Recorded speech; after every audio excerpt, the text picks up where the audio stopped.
네, 오늘도 목요일에 오신 여러분들 주님의 이름으로 축복하며 환영합니다. 우리 옆에 사람과 함께 인사하겠습니다. 하나님이 살아계십니다. 시작. 네, 우리 이곳 가운데 보이지 않지만 주님이 살아계시며 저와 여러분의 찬양을 예배를 받으시는 줄 믿습니다. 우리가 계속해서 하나님 말씀 앞에 엎드리며 나아가길 원합니다. 오늘 함께 보실 말씀은 사무엘상 17장 32절부터 37절까지 말씀입니다. 사무엘상 17장 32절부터 37절까지의 말씀입니다. 우리 합독하겠습니다. 다윗이 사울에게 말하되 그로 말미암아 사람이 낙담하지 말 것이라. 주의 종이 가서 저 블레셋 사람과 싸우리이다 하니 사울이 다윗에게 이르되 내가 가서 저 블레셋 사람과 싸울 수 없으리니 너는 소년이요 그는 어려서부터 용사임이니라. 다윗이 사울에게 말하되 주의 종이 아버지의 양을 지킬 때에 사자나 곰이 와서 양떼에서 새끼를 물어가며 내가 따라가서 그것을 치고 그 입에서 새끼를 건져내었고 그것이 일어나 나를 해하고자 하면 내가 그 수염을 잡고 그것을 쳐 죽였나이다. 주의 종이 사자와 곰도 쳤은즉 살아계신 하나님의 군대를 모욕한 이 할례 받지 않은 블레셋 사람이니까 그가 그 짐승의 하나와 같이 되리이다. 또 다윗이 이르되 여호와께서 나를 사자의 발톱과 곰의 발톱에서 건져내셨은즉 나를 이 블레셋 사람의 손에서도 건져내시리이다. 사울이 다윗에게 이르되 가라 여호와께서 너와 함께 계시기를 원하노라. 아멘. 오늘은 숨겨진 시간을 어떻게 살 것인가 라는 제목으로 하나님 말씀을 나누도록 하겠습니다.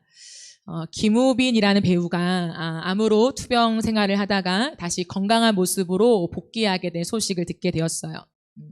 그가 오랜 시간 동안에 투병 생활을 하고 난 이후에 이제는 거창한 계획을 세우지 않는다라고 이야기했어요. 거창한 계획을 세우지 않고 오늘에 집중하는 그런 변화가 생겼다라고 하더라고요. 그렇게 살다 보니까 오늘보다 더 잘 살 자신이 없다라는 그 말과 그 생각을 아주 자주 하게 된다고 해요. 얼마나 열심히 살면 오늘보다 더 잘 살 자신이 없다라고 말할까. 최선을 다한 삶이겠죠. 죽음의 고비를 넘기면서 유명 배우이지만 그 유명 배우로서 더 높은 자리를 꿈꾸기보다 오늘을 감사하며 최선을 다해 살아가는 이 삶의 태도를 지향하는 모습이 참 멋지게 보였어요. 이 시대는 성과 중심과 결과 중심이 가치관으로 자리 잡고 있는 시대죠.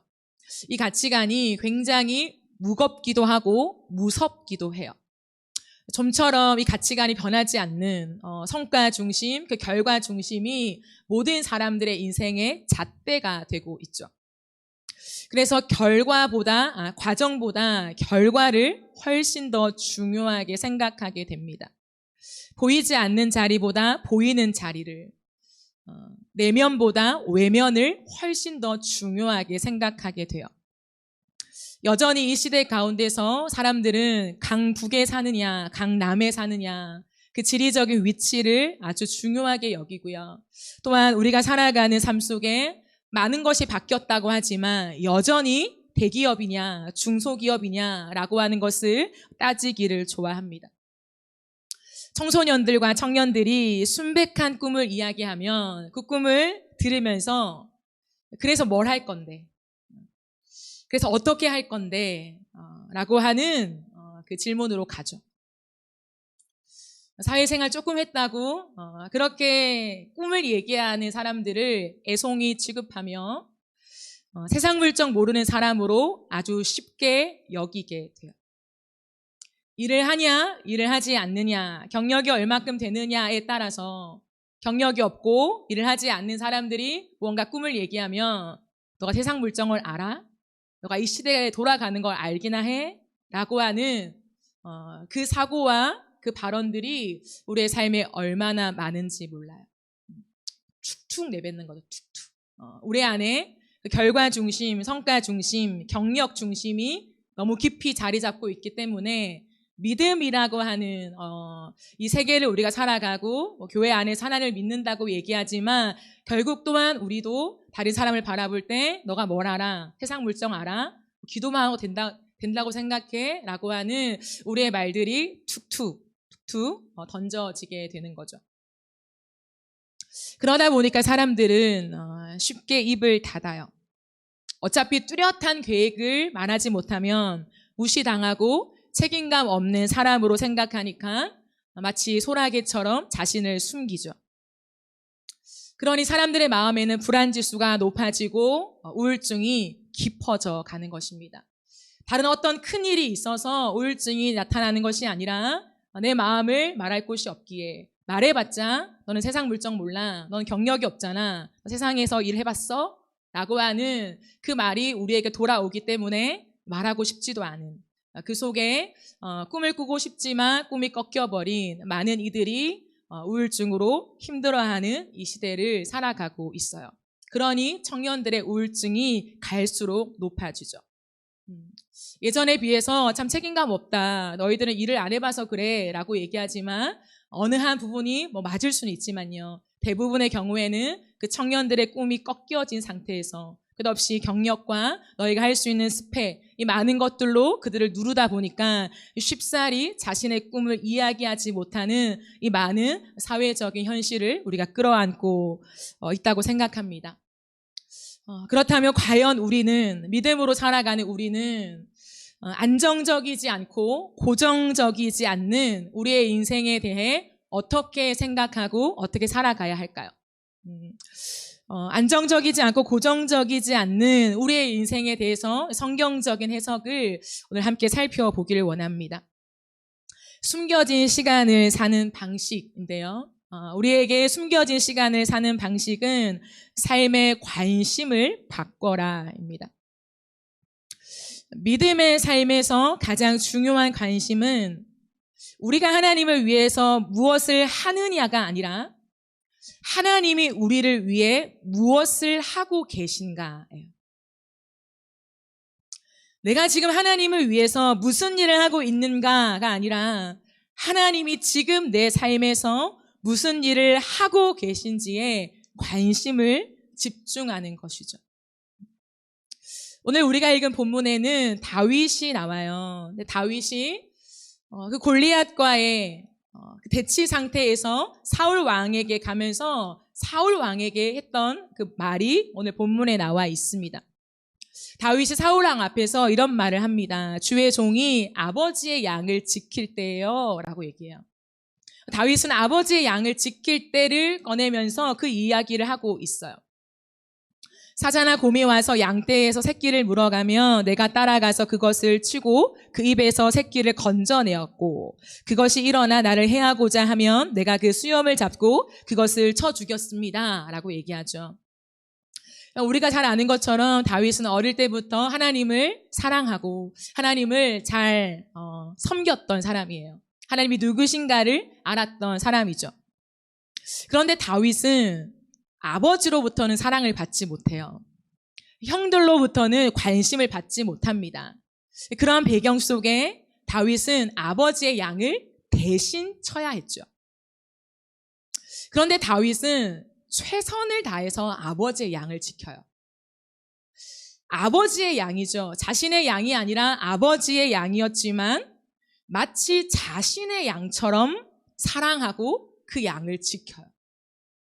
내 일이 아닌데 직접적이 내가 드러나서 내가 주 무대에 서서 내가 무언가를 할 수 있고 휘두를 수 있는 곳이 아닌데 그 숨어있는 시간, 그 누구도 주목하지 않는 시간, 나의 것이 아닌 일에 내 모든 시간과 에너지를 쏟는다는 것은 만만치 않은 일이라는 거예요.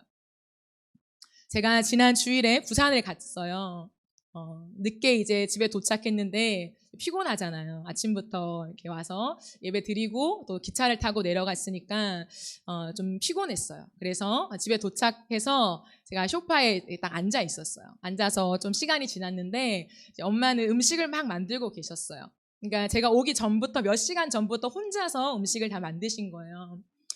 그래서 혼자 만드시니까 이제 너무 힘드신 거죠. 몸도 약하신데 추석 때 음식을 그렇게 안 하신다고 하시더니 결국에 또 혼자 하고 계신 거예요. 저는 쉬고 있는데 이제 엄마가 저에게 헌영아 와서 좀 도와줘라고 말씀하시는 거예요. 근데 저는 그 한마디가 서운한 거예요. 엄마 나 앉은 지 얼마 안 됐어. 제가 이렇게 쭉 얘기했어요. 그러니까 엄마가 엄마 좀 피곤한데 그래서 엄마 혼자서 뭘 궁시렁궁시렁 거리시는 거예요. 근데 제가 그것을 보면서 내가 온 지 얼마 안 됐고 앉은 지 얼마 안 됐는데 어쩌면 엄마 나한테 일을 도와달라고 하지? 이런 생각이 그 순간에 딱 드는 거예요. 그런데 엄마가 혼자서 이렇게 뭐 일을 하시면서 이렇게 뭐라고 하시는 그 뒷모습을 보면서 제가 느낀 게 있어요. 그게 뭐냐면 이 일은 내 일이 아니구나 라는 생각이 들었어요. 내가 먹어야 될 음식이지 내가 해야 하는 음식은 아니었던 거예요. 나 또한 서울에서 와서 엄마의 음식을 받아 먹어야 하는 위치이지 내가 또 다른 형부와 언니들, 조카들이 오는 그 상에 내가 음식을 같이 해서 차려야 되는 입장은 아니었다고 생각하는 거예요.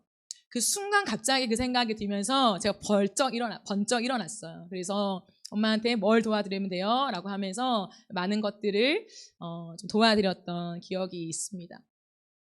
아주 작은 일이지만 그 음식 하나도 나는 도와주는 입장이었던 거예요. 엄마한테 도와주는 입장이지 내가 그 음식을 같이 하는 입장이 아니었다는 거예요. 그러니까 이런 사소한 문제에서도 사소한 일에서도 우리는 주된 일을 담당하는 그 사람이 있고 보조하는 내 입장이 있다는 거예요. 그 역할이 누가 정하지 않아도 너무 당연하게 그 역할이 정해져요. 그리고 나는 보조 역할만 감당하면 돼 라고 하는 일정 선이 나에게 생기게 되죠. 그러므로 여러분 내가 누군가의 일에 내 일처럼 달려든다 쉽지 않다는 거예요. 내 엄마가 수고하는 일임에도 불구하고 그 엄마가 해 라고 할 수밖에 없는 참 못난 모습이 제 안에도 있는 거죠. 제가 10년 넘게 이렇게 사역을 쭉 하면서 많은 사람들이 기억나지만 그중에 잊혀지지 않는 한 자매가 있어요. 지금은 사모가 됐는데요. 그 청년과 함께 사역을 하면서 참 기뻤던 것 같아요. 근데 그런 거 있죠. 같이 할 때보다 그 같이 한 시간이 지나서 그 사람이 더 추억되는 것.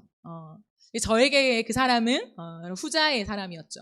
같이 하는 것도 너무나 좋았지만 하고 나서 끝없이 그 사람이 잊혀지지 않고 추억이 되는 사람이요. 왜냐하면 돌아보니 점점 더 함께했던 그 시간 속에 자신의 일처럼 교회를 섬겼어요. 저와 함께했던 그 시간 속에 어떻게 보면 내 일이잖아요. 저의 일이에요. 사역자의 일입니다. 그런데 이 사역자의 일을 자신의 일처럼 생각했어요. 그래서 어떠한 일이 있으면 항상 와서 전도사님 이거 어떻게 하실 거예요? 어떠한 의도를 가지고 어떠한 목적을 갖고 하실 거예요? 항상 그 목적을 물었어요. 그리고 내가 목적을 말해주면 자기 혼자 가서 계획을 다 세워와요. 뭐 하나하나 해봤는데 전도사님이 컨펌해 주세요 라고 하며 자신의 직업이 있고 또 삶이 있지만 항상 제가 하는 일, 함께 하는 일이지만 제가 맡은 일을 자신의 일처럼 생각하고 했던 그 모습이 아직도 잊혀지지가 않아요. 왜냐하면 그러기가 쉽지 않기 때문이죠. 다른 사람의 맡은 일을 내가 서포트할 수는 있어요. 최선을 다해 서포트할 수는 있어요. 그런데 마치 내 일인 것처럼 내 것인 것처럼 그 일에 참여한다는 것은 정말 쉬운 일이 아닌 것 같아요. 다윗은 어린 나이였어요. 그 어린 나이에 양을 키우는 것이 얼마나 힘들었을까요? 진짜 힘든 일이란 말이에요. 그러니까 어린 나이로서 양을 키우면서 키우긴 키워야 하는데 얼마나 볼멘 소리가 나올 수 있을까요? 입이 툭 나와서 때로는 하기 싫을 때도 있고요. 아빠가 보지 않을 때는 양을 좀 풀어놓고 내가 딴짓할 때도 있잖아요. 그러기 쉬운 나이가 다윗이 걸어갔던 그 나이란 말이에요. 그러나 다윗은 양을 돌보는데 자신이 적극적으로 뛰어들어요. 자신의 모든 삶을 거기에 드리면서 적극적으로 뛰어들어요. 그래서 양을 위해서 자신을 바쳐요. 아버지보다 어쩌면 더 이 양을 사랑하고 아껴요. 아버지의 양인데 그 아버지보다 이 양을 더 사랑하고 아끼고 키웠던 사람이 다윗이라는 거예요. 여러분, 하나님이 그냥 다윗에게 너는 내 마음에 꼭 맞는 사람이야 라고 말씀하신 게 아니에요. 하나님과 다윗이 추억하는 많은 일들이 있지만 하나님은 다윗이 양으로 그 목자로서 정말 무명의 시절에 숨겨진 시간에 살아왔던 그 삶을 가장 좋아하셨어요. 그 삶을 보면서 너는 내 마음에 합한 사람이다 라고 이미 말씀하신 거죠. 다윗은 마치 내일이 없는 사람처럼 오늘을 충성스럽게 걸어갔던 사람이에요. 그러면서 다윗의 관심은 오직 하나님이 내 삶에 하신 일, 거기에 있었어요. 내가 하나님을 위해서, 내가 아버지를 위해서, 내가 양들을 위해서 무엇을 얼마나 하는가가 아니라 지금 내 삶 속에 하나님이 무슨 일을 하고 계신가에 관심이 집중되어 있었던 사람이에요. 그래서 오늘 본문 37절에 보아도 다윗은 여호와께서 나를 사자의 발톱과 곰의 발톱에서 건져내셨습니다 라고 이야기해요. 하나님이 나를 건져내셨다라고 이야기하고 있죠. 여러분, 그 앞절에 보면 다윗은 이야기해요. 내가 사자와 싸웠다. 내가 곰과 싸웠다.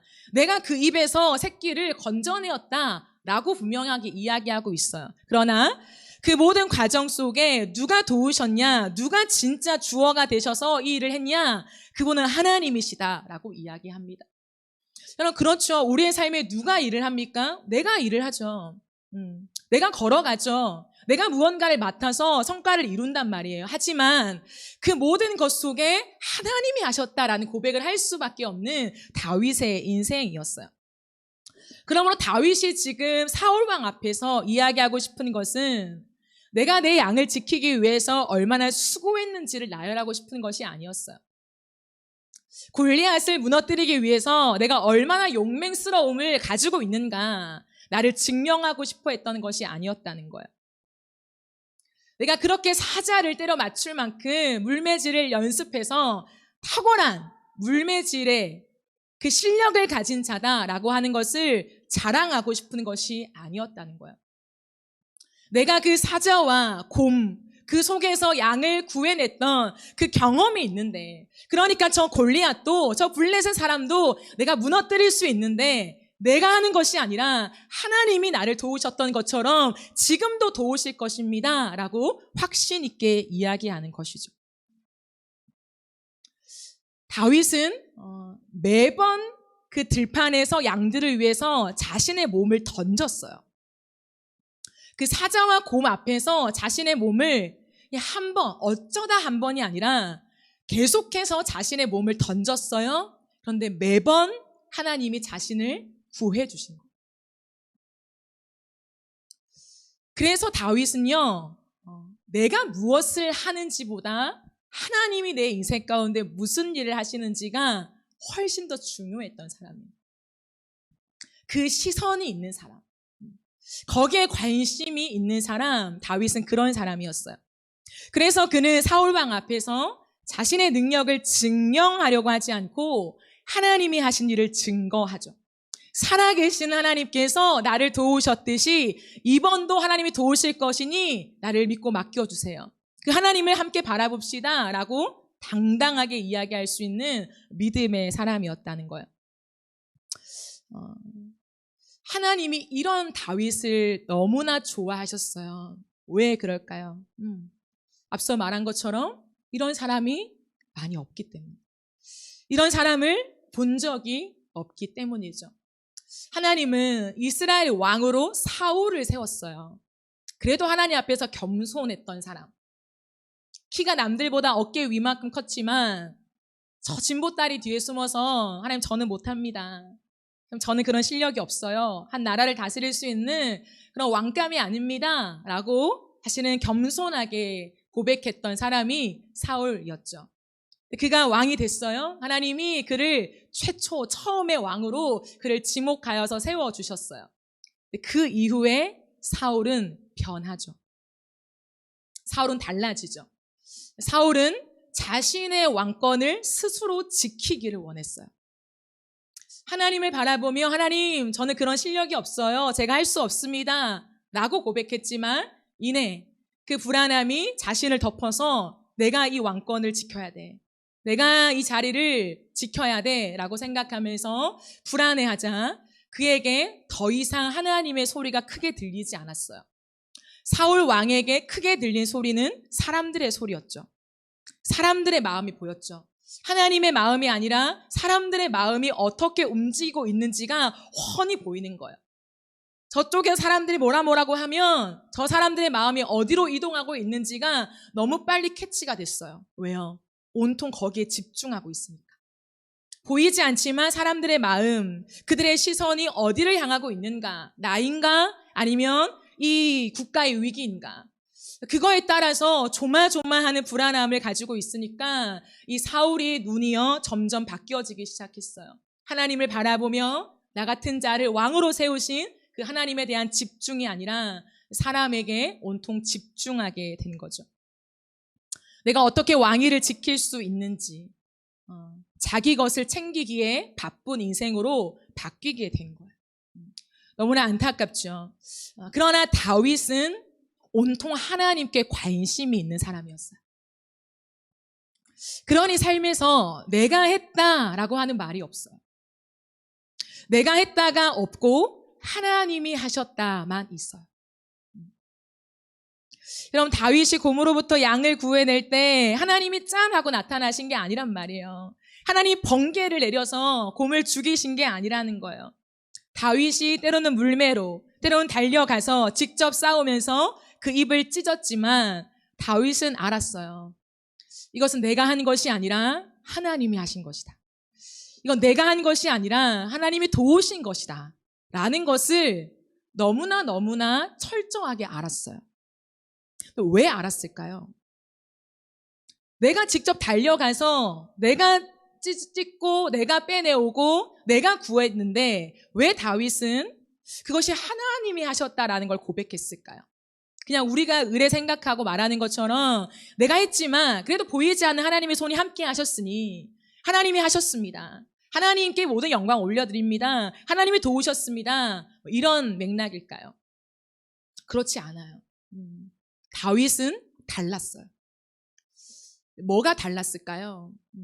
다윗은 왜 이런 고백을 할 수 있었냐면 실제로 그의 삶에서 삶의 한 걸음마다 하나님을 의지했기 때문이에요.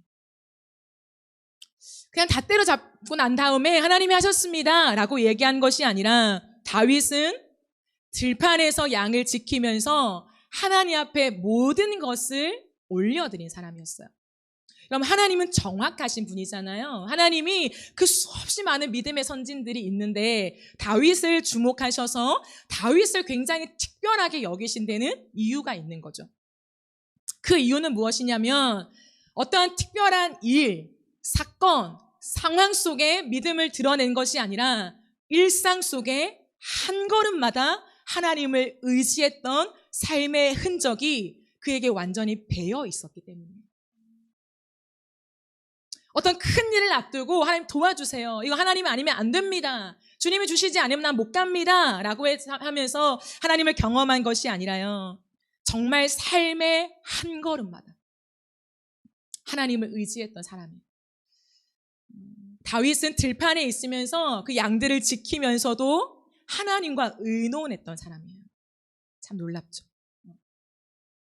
아버지가 자기에게 온통 양을 지키라고 다 맡길 때에 그의 모든 마음을 하나님께 다 아뢰며 하나님 앞에 살아갔던 사람이에요. 그리고 양을 지키는 그 상황 속에서 곰과 사자의 위협 속에서 다윗은 하나님께 도와달라고 직접 기도했어요. 하나님 도와주세요. 하나님 이것을 잘 지킬 수 있게 도와주세요. 하나님 내가 하지만 하나님이 그 위에 하나님의 손을 얹어주세요. 한 걸음마다 또 한 걸음마다 실제적으로 하나님의 도우심을 간구하며 걸어갔다라는 거죠. 그렇기 때문에 다윗은 알았어요. 그 결정적인 순간에 자신이 사자를 때려눕힌 그 순간에 그는 알았어요. 와, 기도의 응답이다. 하나님이 하셨다. 하나님이시다.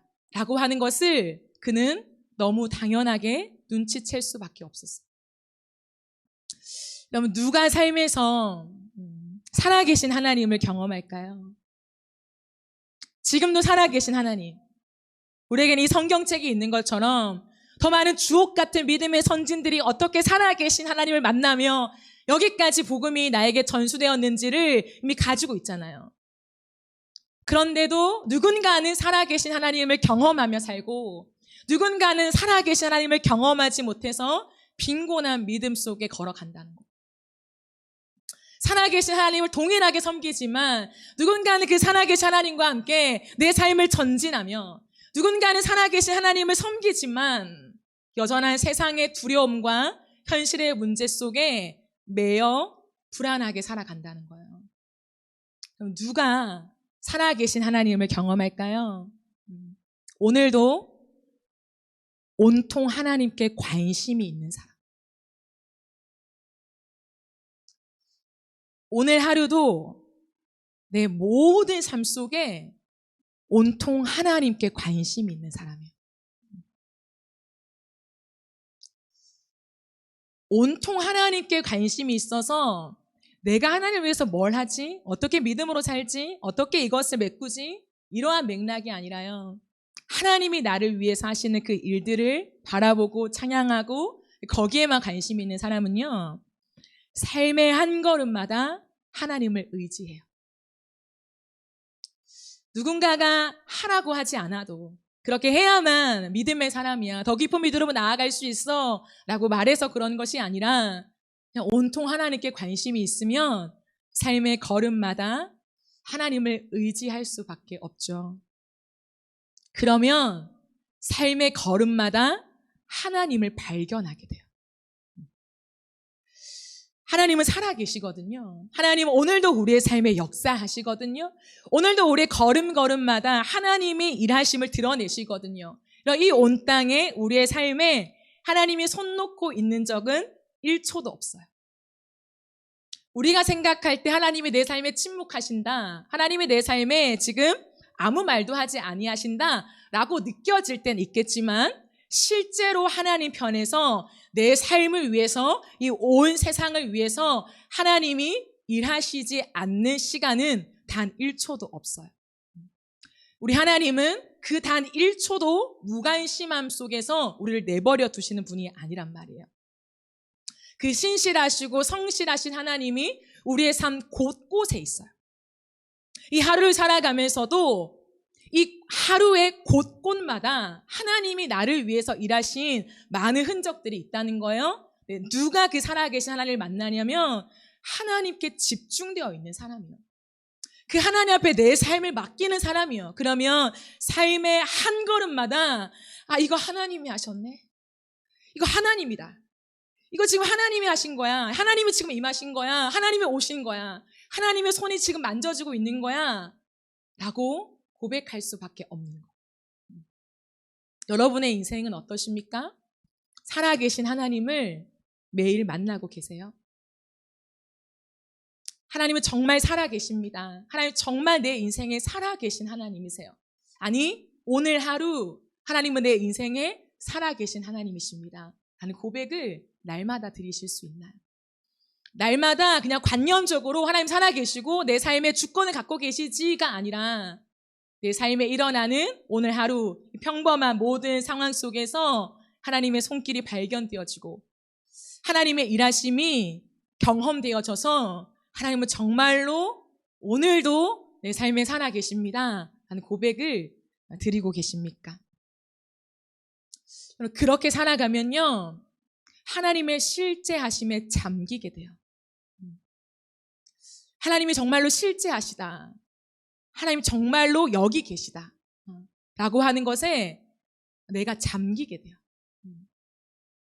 그래서 어딘가에 계시고 막연하게 일하시는 그치 뭐 내 삶을 돌아보니까 하나님이 일하셨고 하나님이 아니면 설명될 수 없지. 그게 아니에요. 추수감사주일에나 1년을 돌아보면서 회고하면서 그렇지 하나님이 여기까지 나를 인도하셨지 그 정도가 아니라는 거예요. 1년 회고용으로 하나님의 살아계심을 고백하는 것이 아니라 매일마다 내 걸음마다 가슴을 치고 무릎을 치며 이거 하나님이다. 이거 하나님의 손이야 라고 말할 수밖에 없는 그 실제하는 하나님의 임재에 잠기는 사람이 되는 거죠. 그럼 그렇게 되면요, 나타나는 특징이 있어요. 그 하나님의 실제에 잠기는 인생은요, 불만족이 아니라 자족하는 삶을 살아요. 그럼 우리의 인생 가운데 불만족이 왜 생겨요? 있는 것보다 없는 것에 주목하기 때문이죠. 또한 불만족이 왜 생깁니까, 여러분? 내가 원하는 그림이 있기 때문이죠. 내가 얻고 싶은 것이 있기 때문이죠. 그러니까 불만족스러운 거예요. 그러니까 믿음이 들어설 시간이 없는 거죠.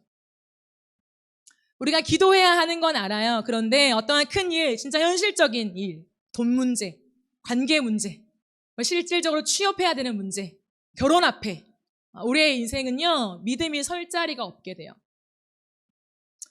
기도해야지, 맞아라고 하지만, 근데 기도만 한다고 되는 거야.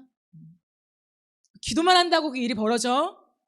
현실의 문제 속에 현실로 우리가 지혜 있게 해야지 라고 얘기하게 돼요. 왜일까요? 내가 꼭 얻고 싶은 게 있거든요. 내가 꼭 가져야 하는 게 있거든요. 내가 더 넓어져야 하는 것들이 있거든요. 근데 이것을 이 기도에 대입해 봤을 때 기도하면 이게 주어져 이거예요. 기도하면 내게 필요한 100만 원이 주어져. 기도하면 하나님이 집을 주신대. 기도하면 결혼을 시켜주신대 하는 거예요. 왜요? 이게 너무 중요하니까. 내가 이루고 싶은 건 이거예요. 근데 이것을 이루는 수단이 기도라고 생각합니다. 근데 반대로 말하면 내가 정말 100만 원이 필요한데 기도를 열심히 했어요. 근데 100만 원이 생겼어. 어느 날 내가 갈 수 없는 집이 있는데 막 기도를 했더니 갈 수 없는 평소의 집을 들어가게 된 거예요. 이런 일들이 막 내 삶에 일어나요. 그러면 다음번에 내가 필요한 어떤 현실적인 문제가 있을 때 어떻게 할까요? 기도하자 되겠죠. 기도하자. 기도하면 주실 거야 라고 되는 거죠. 결국 다른 양상 같지만 동일한 핵심과 중심이 무엇일까요? 내가 원하는 거라는 거. 내가 원하는 게 정해져 있는데 기도로 됐어? 그럼 또다시 기도하자. 근데 기도로 안 됐어요. 기도로는 안 돼. 현실의 문제는 기도로는 안 돼 라고 생각하는 거예요. 왜요? 내가 원하는 것이 너무 뚜렷하기 때문이에요. 우리는 믿음이라고 하면서도 여전히 내가 원하는 것이 너무 강해요. 그리고 거기에다가 자꾸 하나님을 갖다 붙이려고 하는 거죠. 하나님이 내가 원한 이거 들어주실까? 하나님이 지금 내가 원한 이거를 주신대? 라는 거예요. 그러니까 불만족스러운 거예요. 안 주실 것 같은 하나님, 때로는 안 주시는 하나님에 대한 데이터가 쌓이는 거예요. 내가 그렇게 했는데 안 주시던데, 내 삶에 어떤 일들이 일어나지 않던데 라고 하는 거예요. 그러니까 기도가 굉장히 약해지는 거죠. 현실의 문제 앞에서는 기도보다 내 행동이 앞서요. 왜냐하면 그 100만 원 기도할 때는 못 얻었는데 전화해서 부모님한테 엄마 100만 원만 붙여줘. 정말 필요해서 그래. 그럼 바로 100만 원이 송금되었거든요. 그 삶의 데이터가 쌓이는 거예요. 그러면서 기도가 너무 중요하지만 기도로는 내 삶의 문제가 풀어지지 않을 건데 라고 하는 그 불신앙이 쌓이는 거예요. 그렇다면 자족은 무엇일까요? 자족은요, 하나님이 나에게 허락하신 이 시간을 신뢰하는 태도예요. 자족은 단순히 내게 있는 처지에 그냥 만족하자, 그냥 안주하자라는 게 아니에요. 그냥 수동적으로 사는 게 아니에요. 자족은 하나님이 나에게 허락하신 이 시간을 신뢰하는 거예요. 그래서 내 상황을 초라하게 여기지도 않고 이 상황 속에서 더 욕심내지도 않고 주어진 오늘에 감사하며 나의 최선을 드리는 거예요. 하나님이 내 인생 가운데 원하시는 것들에 예할 수 있는 믿음을 가질 때 자족이 생겨요. 그럼 이런 말이 있어요. 가난이 무엇인가? 라고 하는 질문 속에 가난은 구멍난 양말이 아니라 구멍난 양말을 신경 쓰는 내 마음이다 라고요. 구멍난 양말을 신는 것 자체가 아니라 그 양말이 자꾸 신경 쓰이는 거예요. 18평에 사는 게 문제가 아니라 18평에 살고 있는 내가 자꾸 신경 쓰이는 거예요. 그냥 대수롭지 않은 옷 하나 걸치고 있는 그게 문제가 아니라 브랜드가 아닌 옷을 입고 있는 내가 신경 쓰이는 거예요. 남들이 보면 뭐라고 할까? 내 인생을 뭐라고 해석할까? 어떻게 평가할까? 이게 훨씬 더 중요한 거예요. 그러니까 그 속에서 불만족을 느끼게 되는 거죠. 결국 우리의 시선과 우리의 마음인 거죠. 자족은 어떤 상황 속에서도 그 하나님을 바라보며 하나님이 내 인생 가운데 주어진 이 시간을 감사하는 거예요. 그래서 이 시간을 능동적으로 살아가는 거예요. 그게 내 약함이 됐든 내 강함이 됐든 그게 풍요함이 됐든 그것이 부족함이 됐든 하나님 앞에서 내게 주어진 시간을 믿음으로 능동적으로 살아내는 것이 자족이에요. 그래서 바울은 이렇게 고백하죠. 바울은 빌립보서 4장 11절부터 13절에 이렇게 고백합니다. 내가 궁핍함으로 말하는 것이 아니니라. 어떠한 형편에든지 나는 자족하기를 배웠노니 나는 비천에 처할 줄도 알고 풍부에 처할 줄도 알아. 모든 일 곧 배부름과 배고픔과 풍부와 궁핍에도 처할 줄 아는 일체의 비결을 배웠노라. 내게 능력 주시는 자 안에서 내가 모든 것을 할 수 있느니라. 그럼 이것이 바울의 고백이에요. 하나님의 임재에 잠겨 있는 사람들. 그렇기 때문에 이제는 내 계획이 중요하지 않는 거죠. 여러분 사도 바울의 삶을 한번 보세요. 그는 완전히 뒤집어져서 선교에 올인한 사람이에요. 1차 선교 여행을 들이면서 완전히 돌에 맞기도 하고 처참한 시간들을 보내면서요 교회들을 세웠어요. 그리고 돌아와서 이제 다시 2차로 간다. 2차로 가면서 1차 때 갔던 그곳을 한 번 더 방문하면서 그 복음을 굳히길 원했어요.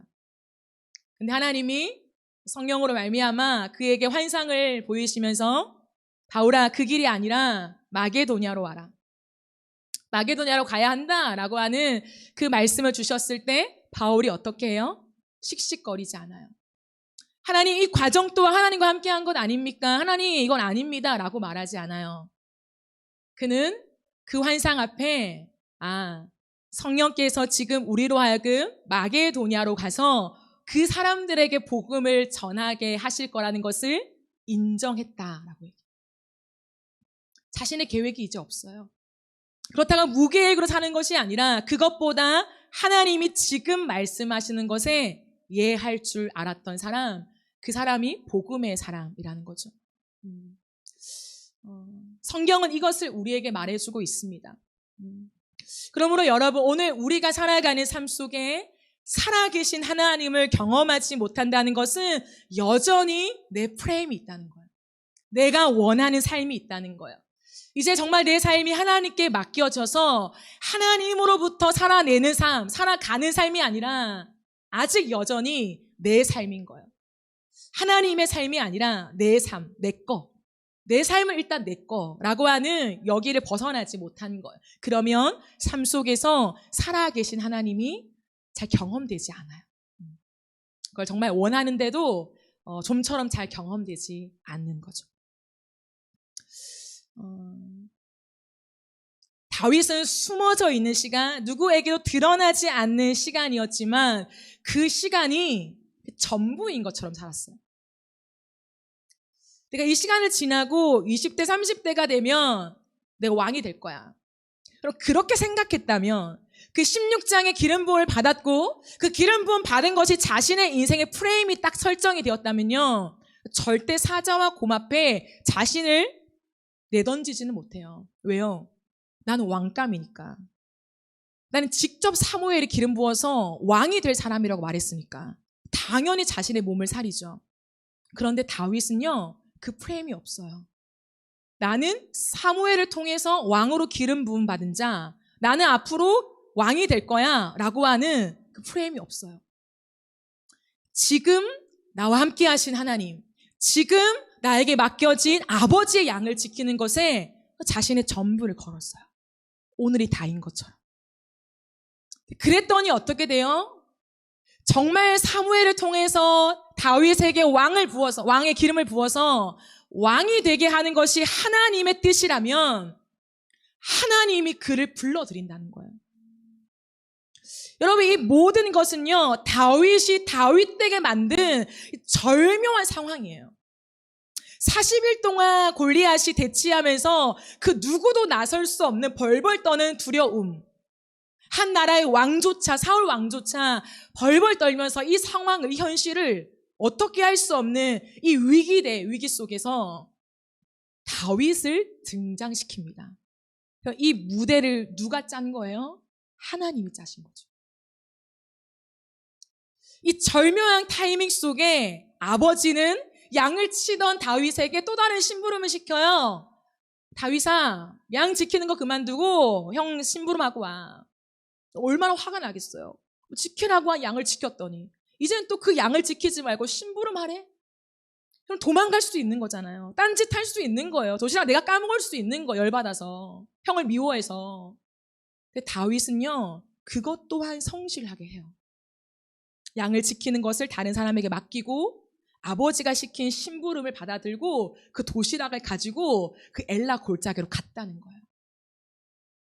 여러분, 그렇게 살아가는 사람에게 하나님은요, 필요한 때에 그 무대에 등장시켜요. 그 모든 판을 하나님이 다 만들어 놓으시면서 다윗은 전혀 몰랐던 그 상황 안으로 들어가서요, 자신의 믿음을 발휘합니다. 하나님이 다윗을 높이세요. 그 어떤 군사도, 그 어떤 왕도 당해낼 수 없었던 그 현실을요, 뒤집어낼 수 있는 다윗으로 그걸 역전시켜요. 그래서 앞으로 왕한테 불려가잖아요. 누가 오늘 이 하나님을 믿으시겠습니까? 내 삶을 내가 경영하고 내가 차곡차곡 준비하여서 내가 그 일을 이룰 것이다. 하나님이 그렇게 약속하셨어. 하나님이 그렇게 나에게 말씀하셨어. 내 인생 가운데 그것 붙잡고 그 날만을 위해서 오늘 내 몸을 사리며 살 것인가? 아니면 하나님의 그 약속이 있지만 그러나 그 약속을 붙잡고 오늘 대충 살아가는 것이 아니라 그것만 위해 살아가는 것이 아니라 그럼에도 불구하고 오늘 나에게 주어진 일을 마치 그 약속인 것처럼 최선을 다해 살아갈 것인가? 하나님은요, 그 삶의 태도를 보세요. 너 그날을 위해서, 그 5년 뒤를 위해서 너 지금 열심히 해야 돼. 몸을 좀 사려. 너는 그런 사람이 될 거야. 넌 이 일을 할 사람이 아니라 저 일을 할 사람이 될 거니까 너 지금 열심히 준비해야 돼. 너 돈을 모아야 돼. 너 시간을 잘 활용해야 돼. 그런 것이 아니라요. 그럼에도 불구하고 오늘 나에게 주어진 일에 몸을 사리는 것이 아니라 내 사활을 걸 수 있는 사람. 그럼 다윗은 사자와 곰 앞에서뿐만 아니라 골리앗 앞에서도 자신의 전부를 걸었어요. 나가서요? 물론 하나님이 이기게 하실 수 있죠. 그러나 만에 하나 진짜 죽을 수 있는 거잖아요. 정말 여차하면 죽을 수 있는 거잖아요. 그런데 다윗은요, 자신의 몸을 사리지 않아요. 그 하나님을 위해서 사활을 걸어요. 전부를 내어드려요. 왜냐하면 하나님이 나를 왕으로 세우실 거면 하나님이 세우신다는 믿음이 있는 거예요. 내가 그것 때문에 오늘 이 상황 속에 내가 비겁해지지 않겠다. 내가 오늘 내가 본 이 상황 속에서 내 몸을 사리면서 내가 적당히 살아가지 않겠다라고 하는 삶의 태도가 이미 다윗에게 형성되어 있었어요. 하나님은 그걸 보세요. 하나님은 그 사람을 좋아하세요. 그 사람에게 하나님의 일을 맡기기를 즐거워하세요. 왜냐하면 그게 예수님의 마음이었거든요. 자신의 전부를 남겨두지 않고 우리를 위해서 깨뜨린 사람. 누가 알아주든 알아주지 않든 우리를 사랑하기 위해서 오늘 그 십자가 앞에서 자신의 모든 것을 다 깨뜨린 그 사랑이 예수 그리스도의 사랑이었거든요. 그래서 예수님은 오늘도 이 온 땅을 두루 살피면서 예수님과 닮아 있는 사람을 찾으세요. 몸을 사리지 않고 하나님을 위해서 올인하며 오늘에 주어진 내 숨겨둔 시간을 믿음으로 살아내는 사람. 오늘 나의 삶의 수고가 내 삶의 열매로 맺어지지 않는다 할지라도 기꺼이 오늘 내 삶의 수고를 하나님 앞에 드릴 수 있는 사람. 하나님은 그런 사람을 찾으세요. 그리고 마침내 하나님이 진짜 필요하시다면, 진짜 그것이 하나님의 그림이고 약속이라면 하나님 반드시 그 숨어있는 사람을 어떻게든 무대 위로 올려서 하나님의 일을 더욱 굳세게 감당하게 하시는 거예요. 그 하나님을 믿는 믿음이 저와 여러분에게 있기를 축복합니다. 여러분, 저는요, 교회 이전을 앞두면서 하나님 앞에 그런 마음이에요. 이게 마지막이다 하는 심정으로 제 전부를 쏟고 있어요. 저희 마음, 저희 목회의 어떤 에너지, 이것을 여기에 쏟고 있어요. 그렇다고 제가 막 뭘 많이 한다는 게 아니에요. 근데 제 마음의 태도가 그래요. 하나님 앞에 살아갈 저는 30년을 바라보죠. 여러분과 함께 나누었습니다. 인어프는 30년을 바라보며 내가 목회하는 시간 동안에 우리를 통하여서 다음 세대를 굳건하게 세우는 것, 그들의 예배자와 선교사로 세우는 것, 그것이 하나님이 저에게 주신 비전이 맞아요. 그것을 위해서 저는 30년을 바라봅니다. 하지만 그 30년을 내가 달려야 되기 때문에 오늘 이렇게 쪼개서 적당히 아니면 어떤 일부분을 지금 또 넘는 그런 마음을 가지고 있진 않아요. 지금이 마지막인 것처럼 하나님이 나에게 주신 이 교회 이전과 또 하나님이 지금 나에게 보이신 이 비전이 우리 교회의 전부인 것처럼 제가 하나님 앞에 기도하고 하나님 앞에 그렇게 태도를 겸비하고 있습니다. 우리가 하나님 앞에서 이 교회 이전과 또한 우리의 많은 비전과 여러분의 삶의 걸음들을 준비할 때요, 저는 이러한 태도가 우리의 삶의 태도였으면 좋겠어요. 하나님 앞에서 여기에 내 물질과 내 삶, 내 시간, 내 목회의 사활을 걸겠습니다라고 할 때요, 이것이 끝이라면 여기까지 되겠죠. 하지만 정말 하나님이 나에게 주신 그 비전, 30년의 비전이 맞다면 그것 또한 하나님이 이루어 가실 것입니다. 그래서 저는 2년 뒤, 3년 뒤, 5년 뒤에 그림이 없어요. 누군가는 물어요. 교회 3년 뒤에, 5년 뒤에 그림이 뭐냐고. 저는 없다고 말해요. 하나님 오늘 시키시는 일에 예 주님 하고 싶은 것이 저의 태도예요. 지금 하나님은 저에게 교회 이전을 말씀하셨기 때문에 여기에 저의 모든 것을 거는 거죠. 하나님이 말씀하신 이 한 가지에 내 삶을 걸고 내 시간을 걸고 내 집중을 다 쏟으면서 하나님 앞에 걸어가고 있습니다. 여러분의 인생 속에 하나님이 지금 시키시는 일들이 무엇입니까? 하나님이 지금 여러분에게 말씀하시는 것이 무엇입니까? 거기에 전부를 거세요. 거기에 전부를 쏟으세요. 마치 10년 뒤에 하나님 나에게 약속하신 것이 없는 것처럼. 오늘에 올인하세요. 그러면 그 10년 뒤는 하나님이 또 만들어 가실 거예요. 그래서 우리의 인생 가운데 내가 했다, 내가 그림을 그리고 내가 뭔가를 했다라고 말할 수 없고요. 하나님이 하셨습니다. 한 걸음 한 걸음 그냥 시키시는 일들에 순종하여 걸어갔더니 그냥 하나님이 하셨고 하나님이 여기에 이르게 하셨고 하나님이 영광을 받으셨습니다. 고백할 수밖에 없는 진짜 예배자가 되는 거예요. 바라기는 우리가 그런 예배자들이 됩시다. 하나님 앞에 오늘을 사는 사람, 하나님 앞에 오늘이 전부인 것처럼 그렇게 순종하며 살아가는 사람, 그렇게 살아간다면 하나님이 저와 여러분의 인생을 하나님의 뜻대로 사용하실 줄 믿습니다.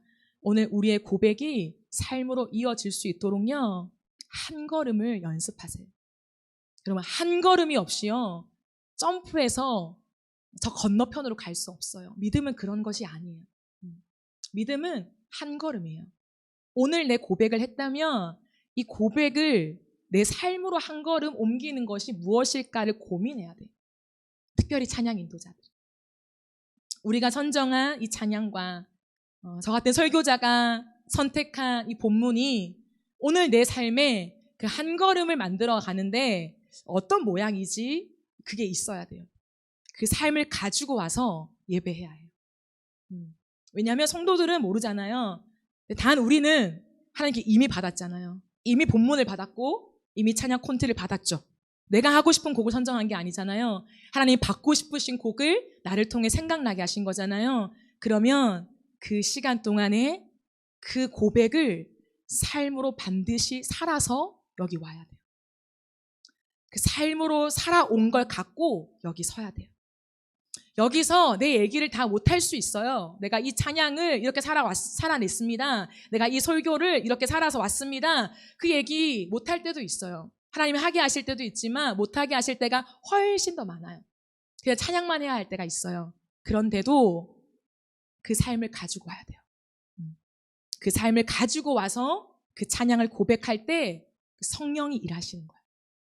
내가 생각한 루틴대로 내가 고백하고 내가 짜놓은 내 설교문대로 내가 읽어가면서 그냥 하는 것이 아니라 성령께서 그 순간에 역사하셔서 내가 살아온 삶이 성도들의 삶에도 도전이 되게 하고 내가 살아온 것이 하나님이 쓰시는 재료가 되어서 그 예배를 만들어 가시는 거예요. 그러므로 우리 살다 옵시다. 이제는 살다 옵시다. 다윗의 이야기 너무 잘하는 말씀이잖아요. 이 말씀을 모르는 사람이 어디 있어요? 여러분도 설교할 수 있어요. 너무나 잘 아는 이 말씀이지만 왜 하나님이 너무나 잘 아는 말씀을 또다시 우리에게 주셨을까요? 성경에 수없이 많은 본문 중에 왜 하필 오늘 하나님이 고르고 골라서 이 본문을 우리에게 주셨을까요? 항상 우리는 이렇게 생각하는 거예요. 왜 하나님이 이 말씀을 너무나 당연하게 아는 이 말씀을 오늘 이 시점에 나에게 주셨을까? 이게 이제 하나님과 관계하는 태도죠. 그렇다면 살다 오라는 거예요. 설교자인 저도 그리고 찬양 인도자인 여러분도 그리고 함께 예배를 드리는 여러분 찬양팀들도 함께 살다 오라는 거예요. 살다 와서 우리의 고백과 우리의 하나님께 올려드리는 그 마음들이 우리의 삶에 담겨야 해요. 크지 않아도 돼요. 거창하지 않아도 돼요. 두세 걸음이 아니어도 돼요. 한 걸음이라도 살다 오면 돼요. 그러려면요, 온통 관심이 여기에 쏠려요. 내 걸음 속에 하나님의 그 말씀과 그 찬양과 그것이 지금 나의 삶에 어떻게 대입될 수 있을까? 뭐라고 말씀하시는 걸까? 내게 주어진 이 상황과 이 감정 속에 하나님이 지금 나에게 무엇을 말씀하실까? 그것을요, 생각할 수밖에 없어요. 그러면 그 생각 속에 머물게 되죠. 그 속에 하나님과 의논하게 되는 거예요. 그리고 내 생각과 계획이 꺾여요. 바울처럼. 그게 아니구나. 마게도냐로 가야겠다. 바로 곧바로 뒤집어져요. 모든 걸 다 접고 리더십임에도 불구하고 아니야 이쪽이 아니야 저쪽이다. 마게도냐로 가자. 라고 말할 수 있는 그 용기가 생기는 거예요. 그때 우리의 자아가 하나하나 꺾이게 되는 거예요. 내 뜻이 아니라 내 계획과 내가 원하는 죽어도 그 길을 가야 되는 것이 아니라 때로는 내 자아가 깨지면서 그것이 아니어도 괜찮은 그 모양이 아니어도 하나님 앞에 내가 평온한 그 마음을 받으면서 내 자아가 깨어지고 이제 십자가를 따라가는 그 한 걸음이 또 한 번 내딛어지는 거죠. 바라기는 저와 여러분의 인생 속에 이 다윗을 진짜 깊이 묵상해 보세요, 여러분. 단순히 동화로 이야기로 말고 이제 우리가 성인이 되었으니까 진짜 내 삶에 대입하여서 깊이 묵상해 보면서 어린아이지만 굳이 어린아이로 대입할 필요는 없어요. 내 인생 속에 대입하면서 다윗이 걸어갔던 그 한 걸음이 뭘까? 성경에 다 나와 있지 않는 그의 숨어있던 그 시간들. 다윗은 매일매일이잖아요. 매일매일 양을 쳤잖아요. 그 매일매일을 차곡차곡 하나님 앞에 쌓여갔던 그 시간이 대체 무엇이었을까? 다윗은 무엇을 주님과 의논하며 어떻게 걸어갔을까? 그리고 정말 어떻게 모든 나라 군인들이 벌벌 떠는 골리앗 앞에 어떻게 그 작은 아이가 나서서 내가 싸우겠습니다. 저 괜찮습니다. 라고 자신의 인생을 걸 수 있었을까? 자신의 생명을 걸 수 있었을까? 그리고 만만치 않은 거거든요. 그 묵상이 저와 여러분 가운데 깊이 일어나서 그냥 우리가 말하는 예배자 다윗 이것이 아니라요. 진짜 하나님이 왜 다윗을 그렇게 세우셨고 기뻐하셨는가? 그것이 우리의 삶에 대입되어서 묵상되면 좋겠어요. 거기서 예배의 힘이 나오거든요. 진짜 예배가 무엇인지 거기서 나올 거예요. 숨어져 있는 시간, 숨겨진 시간이 결정타예요. 아무도 보지 않는 시간, 하나님과 나만 아는 시간. 그 시간 속에 내가 어떤 생각을 하고 하나님과 어떤 시간을 걸어가고 내가 무엇을 어떤 태도로 하고 있는가, 그게요 결정적인 거예요. 하나님은 그 시간을 주목하여 보십니다.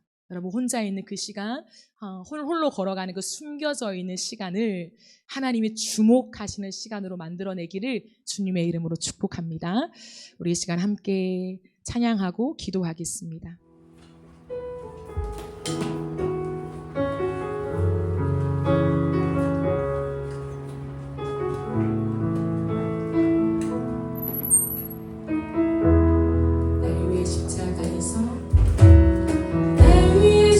십자가에서 곁들이신 사랑 오늘도 그 사랑 안에 나 거합니다.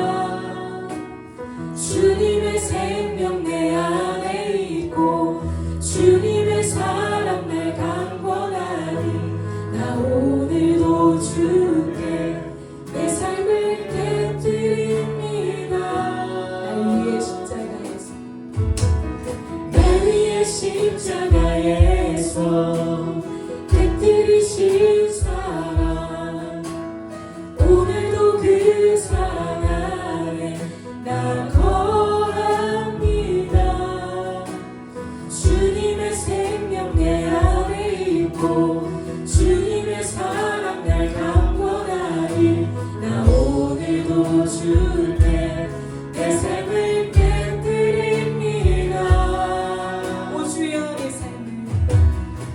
주여 내 삶을 깨뜨립니다. 주 머리 위에 붓습니다. 내 모든 삶과 생명을 주님 얻으소서. 오 주여 내 삶을 깨뜨립니다. 주 머리 위에 붓습니다. 주님께라면 아깝지 않습니다.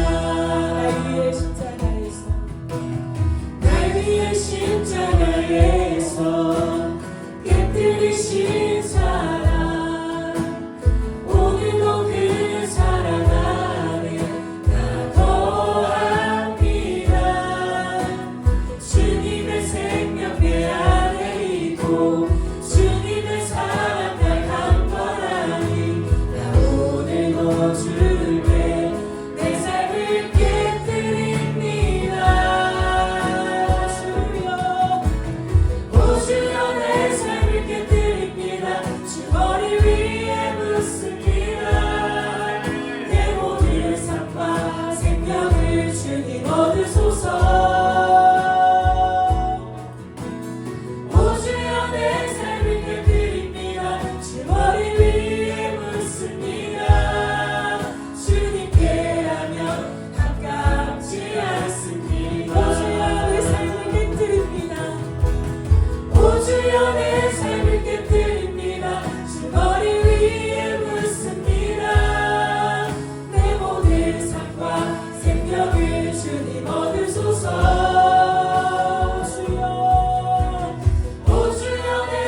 주님께라면 아깝지 않습니다.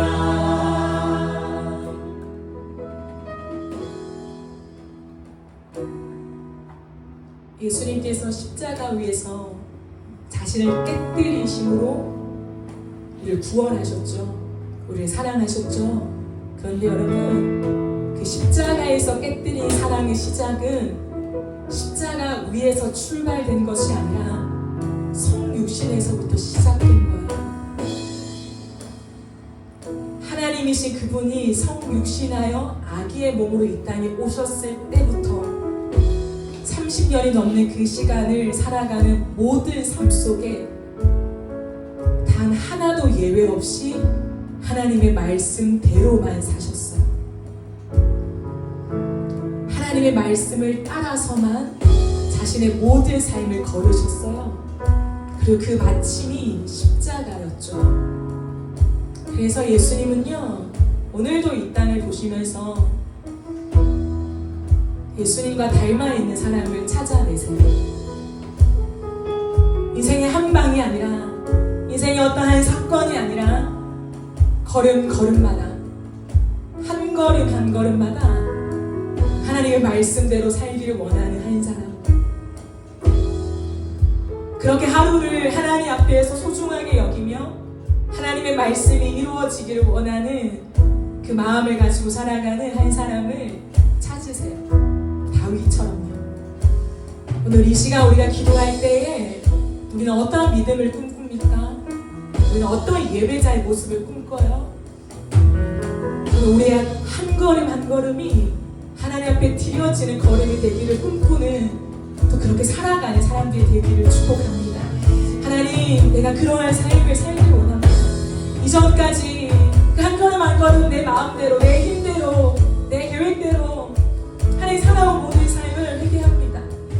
그 모든 삶을 이제 정리하고 내 한 걸음 한 걸음, 삶의 한 걸음 한 걸음을 주님께 내어 맡기며 주님과 함께 의논하며 주님과 함께 살아가기를 소망합니다.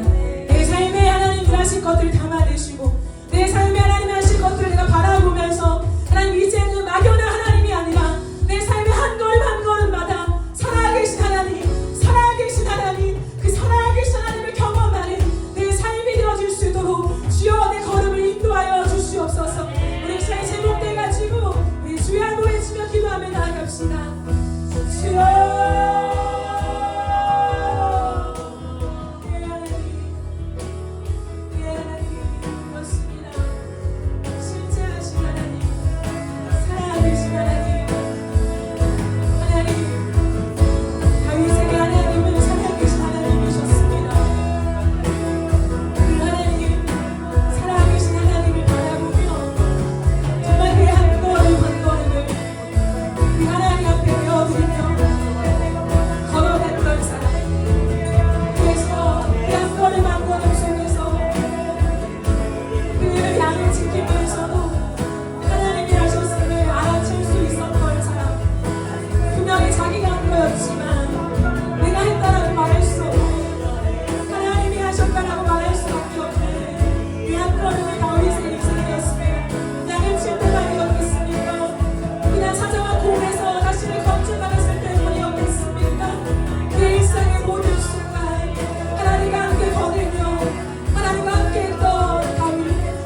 24시간 성가대를 조직하며 그 대단한 예배 인간을 만들었기 때문이 아니라 그 들판에서 숨겨져 있는 시간에 하나님 앞에 어떠한 마음으로 살았는지를 아시며 그가 걸었던 한 걸음 한 걸음을 잊지 않으셨던 하나님, 그 다윗의 걸음을, 그의 일상의 예배의 삶을 하나님은 주목하셨고 지금도 기억하고 계시는 줄 믿습니다. 오늘 하나님이 다윗의 시대와 지금 우리의 시대를 동일하게 보시는 하나님, 나는 사울입니까 다윗입니까? 하나님, 주님 앞에 다시 한번 다윗으로 살기를 원합니다. 하나님 앞에 다윗이 되기를 원합니다.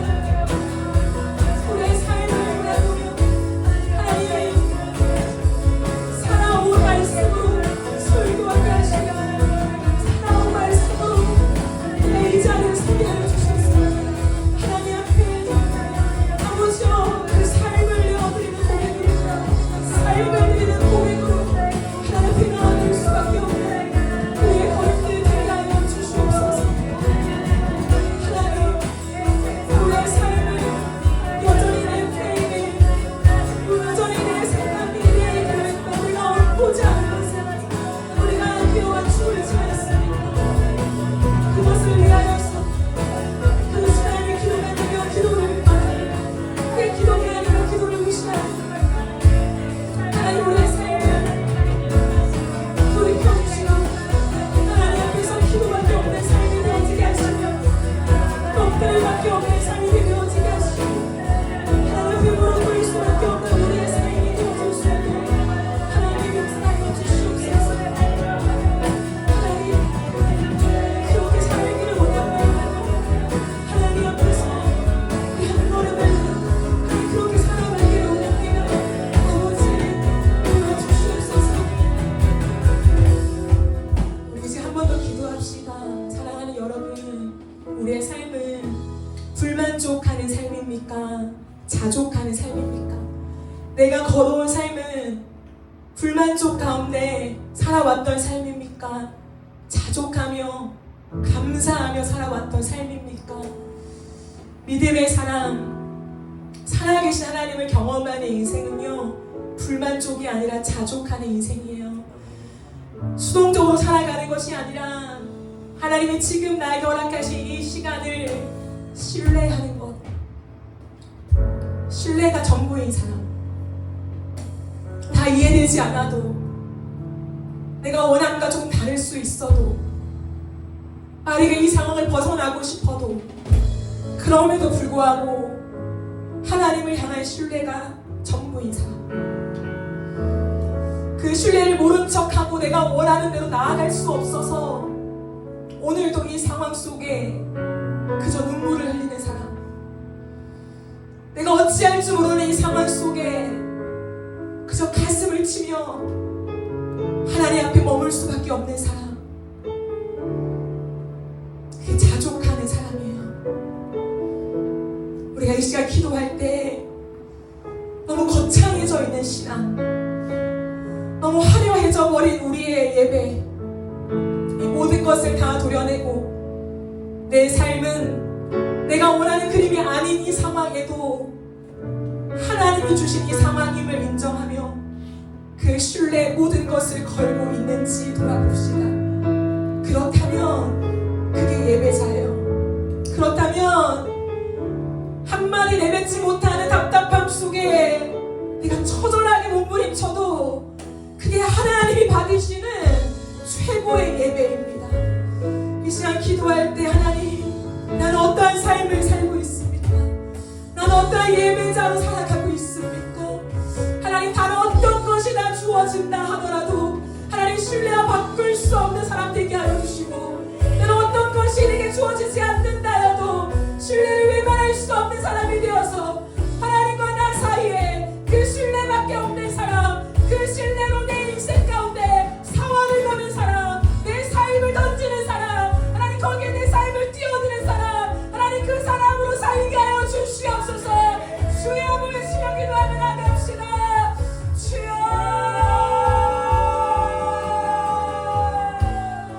네.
우리의 인생 가운데 우리가 주님께 전부를 드리기 원하죠. 우리의 생명을 드리겠다 고백하죠. 그런데요, 그 고백이 우리의 삶의 진실함과 진심이 되려면 오늘 하나님의 작은 음성에 예 주님 할 수 있어야 돼요.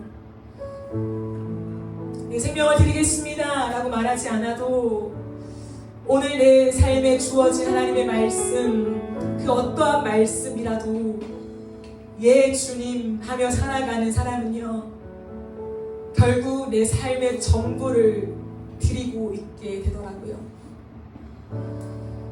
내가 드릴 수 없을 것 같았던 내 삶의 전부마저 하나님 앞에 드리고 있더라고요. 내 삶의 옥합을 깨뜨리고 싶은 그 순전한 마음이 다른 사람의 마음이 아니라 내 마음임을 확인하게 되더라고요. 그 은혜가 하나님이 오늘도 우리에게 말씀하시는 그 말씀에 예 주님 하며 내 삶을 옮겨갈 때에 주시는 은혜예요. 옥합을 깨뜨리겠습니다. 하나님 결정적인 순간에 제 삶을 드리겠습니다. 그렇게 하는 사람 치고 옥합을 드리는 사람 많지 않더라고요. 오늘 우리는 어떠한 사람입니까? 하나님 앞에 날마다 옥합을 드리겠습니다 라고 외치는 사람입니까? 아니면 오늘 하루 주어진 말씀에 예 주님 하며 나와 다른 그 말씀, 내가 원하지 않는 그 말씀에도 내 한 걸음으로 옮기는 사람이십니까? 우리 시간 기도합시다. 하나님, 나는 어떻게 살고 있습니까? 하나님 앞에 나는 누구입니까? 내 이 많은 고백들이 내 현실, 내 진심이 되기 위해서 오늘 내 한 걸음을 주님께 드리게 하여 주시옵소서.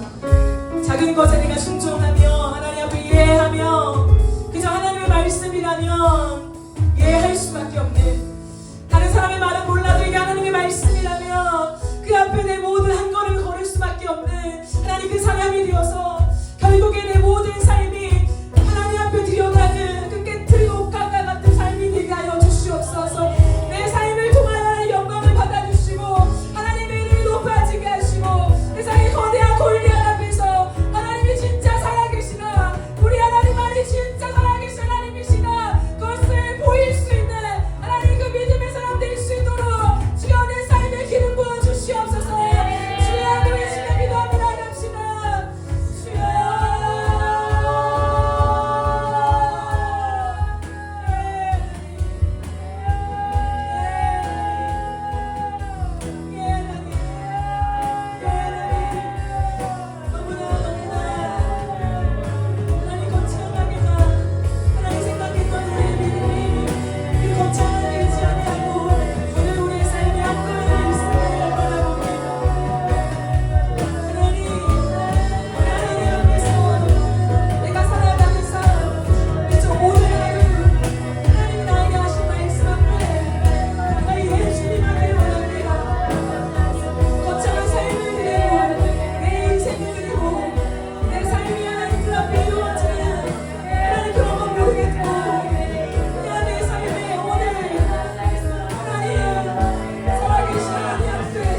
기도합시다. 사랑하는 여러분, 여러분과 함께 교회를 섬기면서 저에게 가장 중요한 한 가지는 하나님이 지금 우리에게 맡기신 일에 충성하는 것이에요.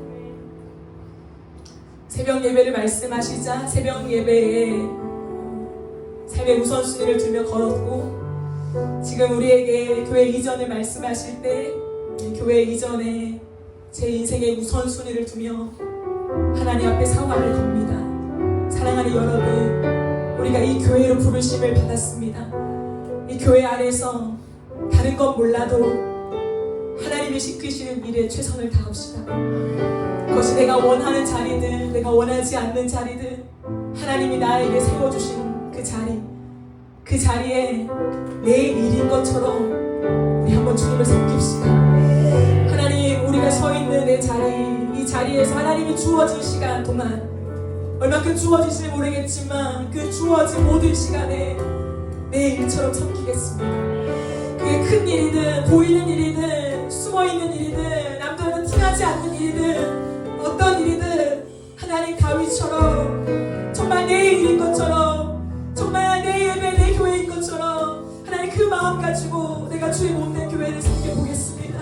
하나님, 나에게 기름 부어주시고 우리의 이 헌신 다윗과 같은 이 마음들이 모아질 때 하나님 이 교회를 하나님이 세워가 주시옵소서. 그 어떤 사람도 세워가지 않게 하시고 목회자인 제가 세워가는 것도 아니고 하나님, 우리를 여기로 부르신 하나님께서 우리 각자를 통하여서 한 사람 한 사람들을 통하여서 하나님이 우리 교회를 세워가 주시옵소서. 교회 이전의 모든 일들 가운데서 하나님 앞서 진행하여 주셔서 우리의 원함이 아닌 하나님의 뜻대로 이루어지게 하여 주시며